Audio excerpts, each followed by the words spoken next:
What matters the most, artistic talent or experience? Do studios seek out highly skilled individuals, regardless of how long they've been in the industry? Or do they actually look at experience as a scale to determine whether they're right for the position? But how can you gain experience when a studio or a place isn't offering you a chance to prove yourself? Let's talk about that.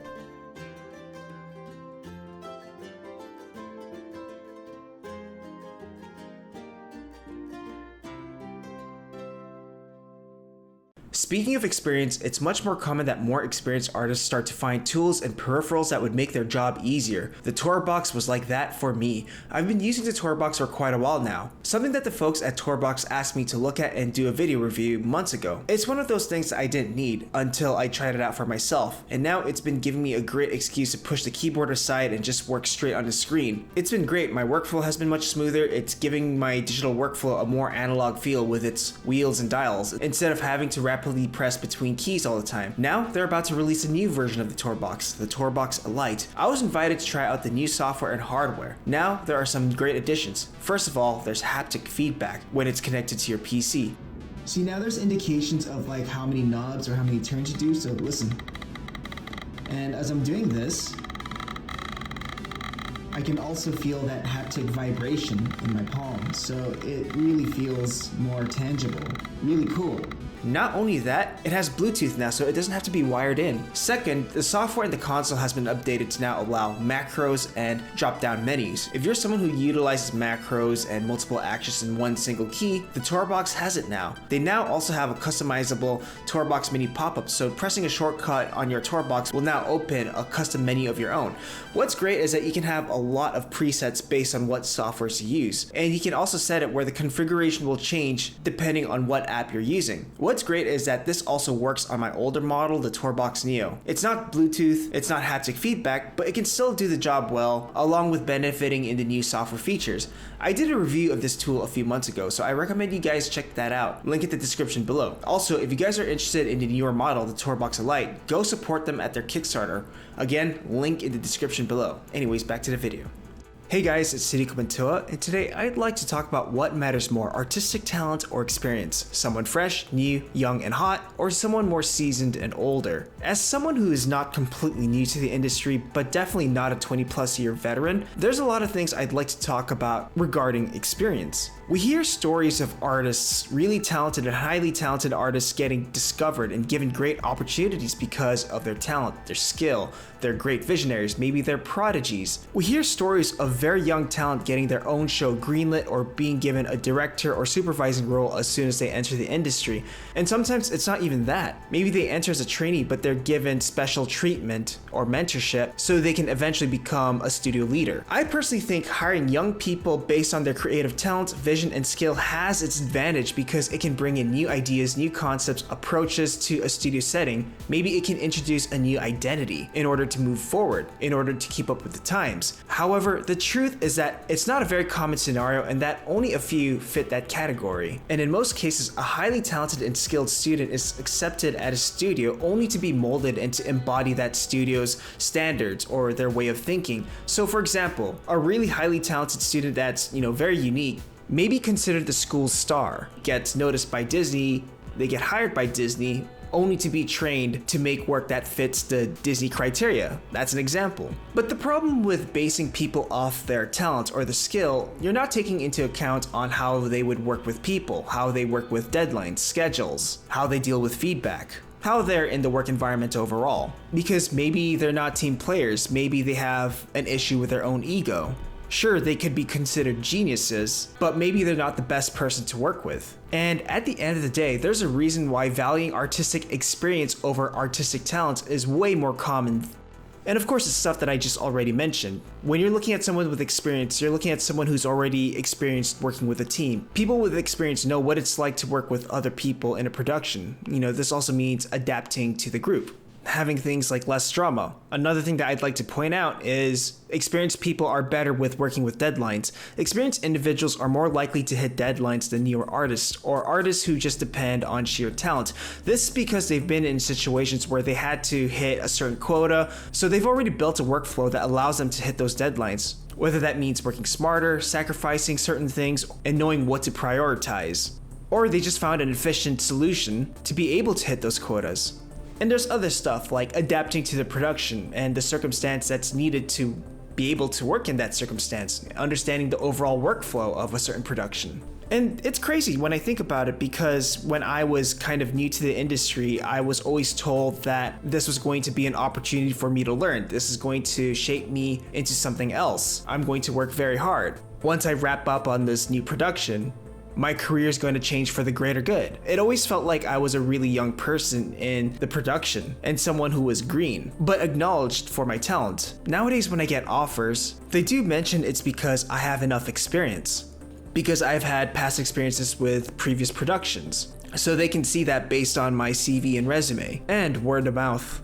But now, there's a few misconceptions about experience that I'd also like to address. The main one is that people will see this video and say that I am dismissing skill over mere time and just being involved in certain productions. But come on, man, most experienced artists can already do the work and are skilled enough to be able to deliver the work. There's a reason why they managed to find work in the industry for a long time. And it's not just because they have good relations with everyone else, they have a good standing, but they have the skill level to be able to do the work. But this also means that there are many unskilled and bad artists that stay in the industry for a very long time because maybe they're just lucky, they're well connected, or they put themselves in scenarios where they can be safe and stay for a while. I don't know, maybe there's a reason why they're sticking around. Maybe there's something that I possibly don't see in some of these artists. But never use that as a standard for yourself.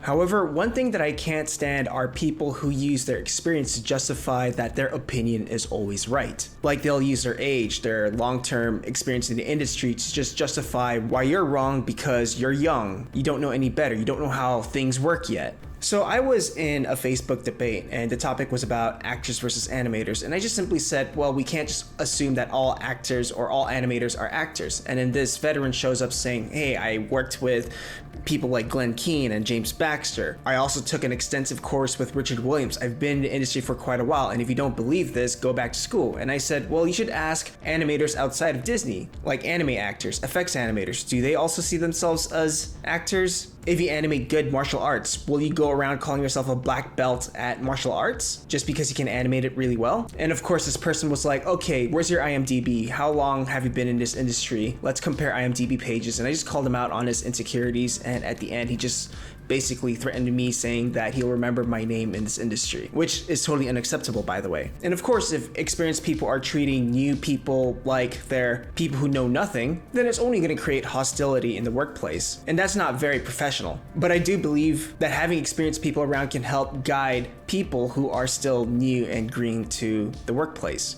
So now here's the big question. How do you even gain experience or prove that you have a bit of that when there's this weird catch-22 where studios are looking for people with years of experience, especially if it's for a simple storyboarding job or a story revisionist job? Like, there was a time where I was rejected to even be able to take a story test because they felt like I didn't have at least 2 years of TV experience, but I've already had 3 years of feature experience. But they were willing to give me a story revisionist job, which was at a lower tier than what I usually do already. But if you even call that fortunate, there are people who just aren't fortunate enough to even gain those opportunities because they have zero experience. So how can you show that you have experience? How can you express that you have experience but have zero experience in the animation industry? Working on personal projects is experience. Honestly, I personally get noticed way more on my shorts and personal work more than my storyboard portfolio or storyboard work that I did for studios.